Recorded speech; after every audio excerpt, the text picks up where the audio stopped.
So the purpose of the session today is to give you a framework to help you, hopefully, along with the material this morning and yesterday, to consider how we might engage with others with different worldviews in relation to change, but even without adding in relation to change as well, and to explore how we might understand existing processes of change. So it's a framework, and it's a fairly simple framework that I'll give you, and then we'll give you some chance to dabble around in it, which might have implications for the way that we look at change and the way we might try and look at change through others' perspectives. Basically, what we're saying is that to work in the change space, we need to be aware of the cultural values that underpin perceptions of change. So, of course, we often talk about things like power, leadership, equality, justice, the words that we've talked about in the last few days. All of those concepts are influenced by cultural values. So a good leader in Australia, in an Australian NGO, might be the opposite of a good leader in a Fijian NGO or an Indonesian NGO. The definition of a good leader in government in Asia might be quite different from what we think a good leader is here. And that might apply to all of these concepts of justice, equality, things like individual choice versus collective choice. I'm sure we all know what individualism and collectivism means, but what does that mean for the sorts of changes? So when we do participatory approaches, for example, we go and ask people as individuals, what do you think? What do you think? What do you think? And in many cultures where we work, that's the most confronting, challenging thing that you can do. Whereas if I say, talk amongst yourselves and at the end tell us what you think, you'll get quite a different kind of answer, different kind of response. So what does that mean for when we even think about going into a context and saying, what do you want? Who's the you? That individual collectivist perspective can be quite significant. Work and task, I'll unpack these in a bit. And of course, how do we actually even consider change? In some cultures, change is perceived as a good thing. We're all talking about bringing about change as if it's a good. Obviously, we question it, but there's a perception that change is a positive thing. We're talking about positive change. But at the other end of a perspective, other end of a spectrum, it might be that change is seen as a fundamentally threatening phenomenon. So we come in and say, how can we change you? You're instantly creating potential for concern. So what we're going to look at is how do these values influence the perspective of people about change and the process of change as well. And how does it help us to understand our own perception? As Claire talked about, a lot of it's to do with who we are and what values and what cultural values we have and how they influence how we see change and our roles as aid workers and in aid organisations and from countries that are donor countries. So that's the plan, to basically personalise the bigger picture. So Chris had an iceberg picture yesterday talking about power. You can have a similar iceberg picture about values, but I've got an onion picture. Tells the same story, it's just an onion, not an iceberg, really. So basically, in this very simplistic picture, it portrays the idea that on the outside of a person or an institution, there are the things that you can see. So if you think of the outer skin of an onion, what you can see is the skin. And in this context, we can see behaviour. So we can hear what people say, we can see what they wear, we can witness how they communicate with each other. So all those different kinds of aspects of life are the things that you can see on the outside.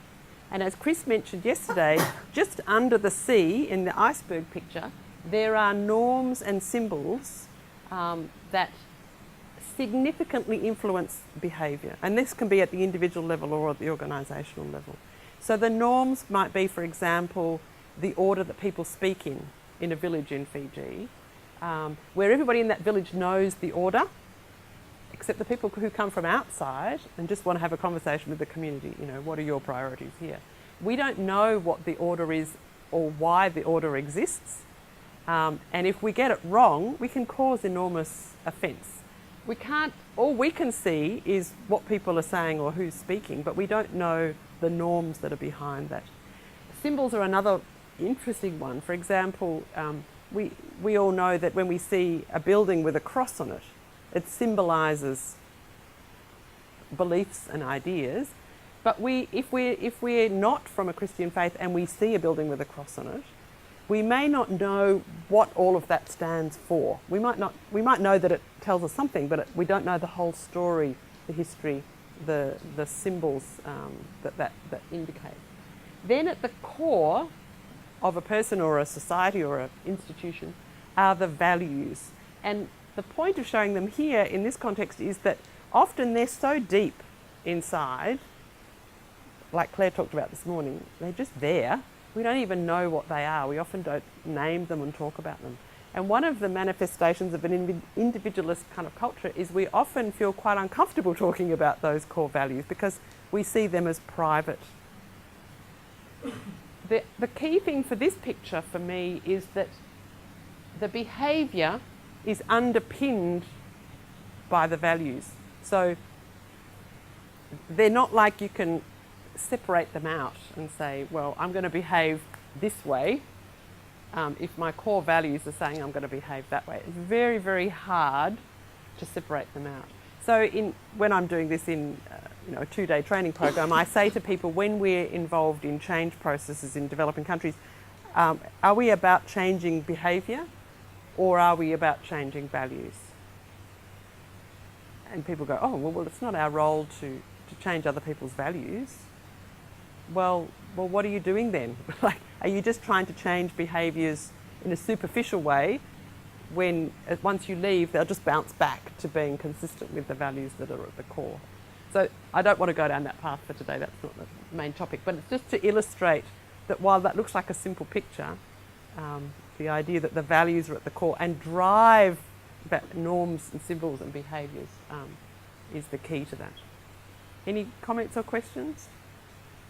Okay with that picture? It's very simplistic, I appreciate.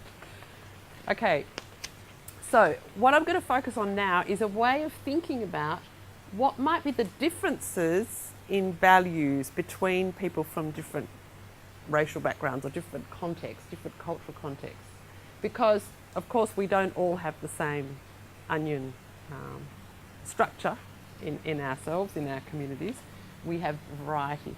So I basically am drawing from quite a lot of research, and these books are about this thick. And I think it's important to mention too that it's quite easy for us to say, well, it's a bunch of Westerners who've written about others' cultures, but you can see by the authors here that there's quite a diverse range of academics and researchers who've been involved in these research processes. In this one, they were looking at 62 communities where they really, really deeply researched the values that underpinned each cultural context. And that one's even more in depth of 25 of those cultures. And they're academics from those cultures who were looking at what are the values that underpin these cultures. And there's all sorts of amazing mathematical regression, something or others, lots of serious research to generate a set of ideas that can be used to help us understand differences between value sets in different cultures. So this is not my material, this is taken from there. And if you're interested, they're about $300 each, and they'll probably be in most of the university libraries, particularly in the business schools, because they use this to teach business people how to go and make money in other cultures. So that's the background to it. So it was quite well supported research financially. So basically, I'm just going to go through some of the categories that they found through their research that they used to distinguish between different cultures. But it's very important for me to say that the words that are used here are drawn from this research, so they're not my words, and the usefulness in this is not in categorising cultures, but in comparing them. So that's very, very important to be clear about. And also there's great diversity. So just because I might come from an Anglo-Saxon cultural background, it doesn't mean that I'm the same as everybody in the Anglo-Saxon cultural background. We're not about classifying in that sense. It's not about stereotyping or classifying. It's about comparing, understanding differences and comparing between groups. The other thing, of course, is to mention that cultural values are dynamic. So I remember starting to do this in Jakarta many years ago now at the Australian Embassy, and the Indonesians who were working for AusAid used to say to me, well, yeah, I wake up in the morning and I'm here, and then I go to work 9 to 5 and I'm here, and then I go back at night and I'm here. So, you know, people can move between cultures. So I'm not saying they're fixed or anything like that. It's just a way of understanding differences. So I have to really emphasise that. So let's just quickly unpack them as quickly as we can. So power distance, obviously crucial. We've talked about power as being a fundamental aspect of change.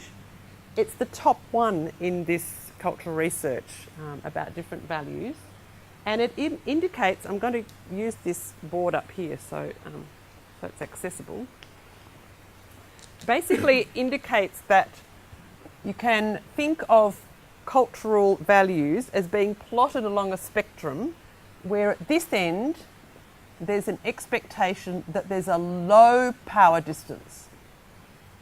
So there's a sense that there should be a smaller gap as possible. There's no culture where there is total equality. So it's not saying this is total equality and that's total inequality. It's just relative to others along the spectrum. At this end of the spectrum, there are cultural values which emphasise high power distance. So at this end, you hear concepts such as equality, democracy, justice, participation, open door policy, all of those concepts that illustrate that the idea is that there should be as small a gap as possible between those who have power and those who don't. At this end of the spectrum, you'll hear concepts about chiefs, bosses, class, symbols of power, status. You'll have a small number of people with power, and that's not necessarily portrayed at this end as a bad thing. It's portrayed as there are limited resources to go around here, so only a few people have got access to education and information, and they're the ones who are most likely to therefore be able to make a good decision that's for the benefit of all of us. We don't have resources so that everybody can get access to that information. So we need to trust the people who've got those resources to make decisions on our behalf. And we have to show respect for them because, you know, they need to look after us. So there's that sense of this is an important way of protecting our well-being in this community because we've got people who've got access to information who will make the decisions on our behalf. So a high power distance is not just there, but it is desired. And the cultural values and behaviours reflect this idea that it's important to have people who are in charge, who know what they're doing, and who've got access to resources and information and education, and the respect that they need to have to make sure that we'll do what they tell us to do, because we need that to keep our well-being. So a high power distance is actually valued and expected in cultures at that end of the spectrum. Any comments or questions about that one? It's consistently found in the research that there is a difference between there, and Chris's slide yesterday showed the gap between America and China on that one, on power distance. Okay, the next one up there is uncertainty avoidance. I'm going to put that down the bottom, because that's where I normally put it. So what they found was across different cultures, there's a different sense of comfort with uncertainty. So again, it's on a scale. So at this end, they're saying that there are cultures who don't mind uncertainty. They're comfortable with not knowing. The classic example I use is my kids going off with a backpack to Asia. You know, they might know where they're going to stay the first night, but they don't mind that they don't know where they're going to stay for the next month. So there's that sense of, I'm comfortable, I'm resourceful enough, got the white privilege, to know that I can get by and cope with and tolerate the uncertainty. But at the other end of the spectrum, there's a great deal of discomfort with not knowing. So it's the high uncertainty avoidance is the language they use. Those are hit in a bit, but. So the cultural value up here is, let's keep any uncertainty to a minimum so that we can manage it. So we can tolerate change, but can it just be incremental, not transformational or innovative? So up here you'll hear words like innovation. So, you know, as soon as Julie Bishop got in and said, let's have an innovation strategy, I went, oh my God, she couldn't get more low uncertainty avoidance if she tried. It's so typical illustration of this idea that change is good, uncertainty is fine. And you'll also hear, a lot of people get muddled up with this one, but people say, oh, but wouldn't that mean that at this end we wouldn't talk about risk, whereas we're always talking about risk. But at this end of the spectrum, you do talk about risk because you think you can manage it. So you plan it. You have risk management matrices for your project designs because you think you can just know what they are and manage them and plan them and measure them and quantify them and, you know, put them in that lovely matrix, you know, the one with the coloured boxes. People at this end of the spectrum do that because they think change is good and we just manage the risks. At this end of the spectrum, the value is avoid risk, minimise it. Don't talk about it. We don't want to think about what could go wrong. We need to have some certainty. Which brings me to the last one in the Hofstede collection, which is up here, the collectivism one. So Hofstede's original line was to say cultural values are either individualistic, so individualism, and collectivism. But what the Globe study did is they cut collectivism into two different types. One is about whether individuals are integrated into a group, and the other one is about the nature of that, so whether they have different types of groups and how strong the ties are. But if you go back to the original concept, it's about individualism at one end and collectivism at the other. So the cultural value at this end is that individuals have free choice and determine things according to their own interests. So, for example, in our culture, we teach people from a very young age to make choices. You know, before kids go to school, they can pick their favourite author or decide whether they want apple juice or orange juice, or, you know, decide whether they like to go to, you know, tennis or music or whatever. So from a very young age, we're taught to be very individualistic. We talk about I. And then at this other extreme end of the spectrum, people are brought up in that cultural context to think in terms of we and make decisions that are based on the interests of their own defined group, whether it's a particular family group or a village group or an island group or whatever the group is. And I'm sure we're very comfortable with this one. What's interesting about both the Globe Study research and Hofstede is that they've actually plotted cultures along these spectrums. So I'm just going to give you the answer to one of them, which is according to Hofstede, but then I'm going to actually give you a handout sheet, a bit like Claire did, and get you to plot yourselves. So according to Hofstede, where do you think Australian non-Indigenous culture might be on the individualism, collectivism one, relative to all of the other cultures in the world that might be studied in this kind of stuff? Individualism, so up this end, yeah.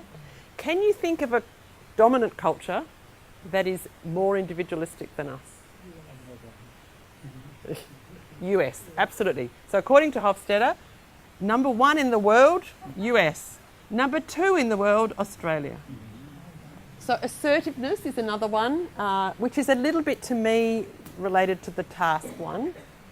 It's about the degree to which individuals are assertive, dominant or demanding in their relationships with others. So it's a bit related to whether you're task-oriented or relationship-oriented. The Globe study picked up that you can identify cultures along a spectrum from more gender egalitarian and less gender egalitarian. To me, that's just a variation of low power distance, but they picked it out as a separate value difference. So the degree to which the group minimises the gap. Hofstede has also picked this one about time. So Chris just mentioned that concept about some cultures seeing time as linear. So you have deadlines and then the deadline passes, whereas in other cultures, the sun's going to come up tomorrow, so there's that sense of circular time. And it's related to this idea too about future past and future present and past. So in some cultures, especially ones that focus on plans, we're always talking about the future. So even the concept that we're talking about change, we're not talking about the present, we're assuming that in the future there's going to be some change. So a lot of the collective processes that we're involved in are about planning for something that's going to happen in the future. And we see the past as being behind us. But there's a gorgeous example when my husband was in Samoa designing the first phase of the Pacific Leadership Program. He talked to a Samoan politician. And the politician said, we see that the future is behind us. Because we know our past, we can see our past in front of us. We can see in our house the grandfather's grave and the great-grandfather's grave and the great-great-grandfather's grave. And we've been told about our history from birth. We've been told, your grandmother was a wonderful chief, or your great-grandfather was a fantastic orator in the church, or your great-great-cousin was a chief rower in the rowing team or whatever. But we don't know what the future holds. And we don't have eyes in the back of our head, so the future is behind us. Now that is a beautiful illustration of the difference between future orientation and past orientation. So for this Samoan man who was a leader in his community, he had no idea about the future. It just wasn't in his vision at all. Performance orientation, again, you could argue, is a manifestation of the task aspect. So the Globe study plotted cultures by saying that in some at one end of the spectrum, the value is that doing high performance work is important, whereas at the other end of the spectrum it doesn't matter. Like, that's not an important driver. Other things are rewarded, like keeping harmony, keeping happy families, or keeping stability might be rewarded, which is a big contrast to high performance outcomes. Okay, I think that's it. Is that the list? Okay, so let's just delve into the two that are most dominantly related to change and power, because they're the topics that we talked about yesterday. And just we'll go into them in a little more detail before I get you to plot where you might be. So if we think of power distance, the top one, these are some of the characteristics that you might find in cultures at the low power distance end, so on the left-hand side end. So large middle class. Power can be shared and it's transient. So you can have it 1 minute and you can be not the Prime Minister the next, and that's sort of okay, it's sort of expected. So it can be passed around and you can be one Prime Minister, yeah. Power can be seen often as a negative thing. We often see it as power over. So that that concept of talking about different forms of power is a reaction to the idea that people see power as a negative thing. So we actually have to talk about the positive aspects of it, because the dominant idea is it can have negative elements. There's a high upward mobility. So lots of people, because they've got access to education, can move up the tree, move up in terms of economic status. So information is more likely to be shared as opposed to kept. There's more likely to be equal involvement in decision making. So the concepts of participatory planning, shared things, anything to do with sharing and partnerships and things, there's a perception that you can have that equality. Civil liberties are more likely to be strong in low power distance cultures. Public corruption, it's worth mentioning this. This is, I've often wanted to write a PhD on culture and corruption, because who defines corruption? I discovered it first in my life when I went to work for the Prime Minister's Department in Canberra. And people say, oh no, well, it's only other countries that have corruption. So it's how it's portrayed. I think probably this is one where the Western language needs to be changed, but this is from the textbook, so it's worth being aware of that. So there's a perception that in low power distance cultures, corruption is less likely to be dominant. There's easy access to tools. So if any of you want to get a tool on, how to do participatory learning or how to do anything, you can get access to it. There's not bars to your access. It's more likely that things are more readily available. You've got education enrolment, more likely. Again, it's obviously not complete, but it's more likely that more people can get access to education and be enrolled. And entrepreneurial and innovative initiatives are valued. So does that resonate? Does that sound like it tells a story? Let's look at the other end, some of the characteristics that might be the other end of the extreme, acknowledging that cultures can be anywhere along this spectrum. So at the other end, it's more likely that you'll hear words about class. Groups will be organised by class. It's more likely that power stays in the hands of a few and doesn't change as much. So my husband's working in Malaysia at the moment. The same political party's been in since independence. A perfect illustration of this idea that power doesn't shift very much. They want stability and certainty, and only a few people have the power, and there's not as much resistance to it as we would in cultures at the other end of the spectrum. There's more respect for those who've either got maturity, seniority or experience than you would have here. Here we get pensioned off at 55 and you're too old. We're going to recruit new people. I've got 1 year left.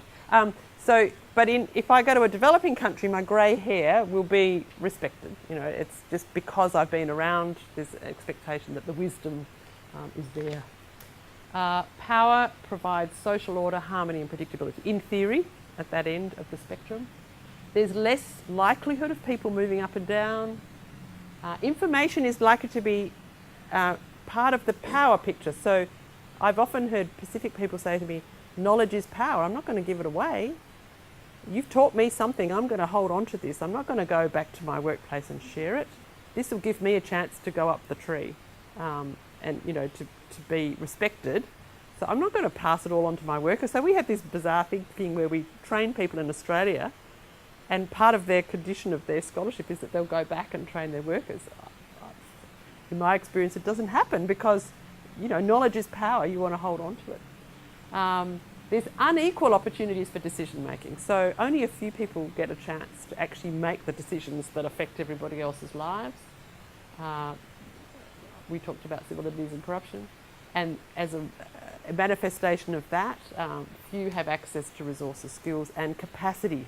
So this idea that we can go into a culture and say, we're here to build your capacity without thinking about where they are in the hierarchy and just assuming that running a training course on whatever it is going to stick because they listened to the training and we did a beautiful training, regardless of who they are in the status. It's really very naive of us to believe that that's going to actually make any difference when capacity is limited to the people who've got, who are accepted in that particular context as having access to it. Okay, let's just quickly look at the other one that I picked out, because this is the one really about change and risk.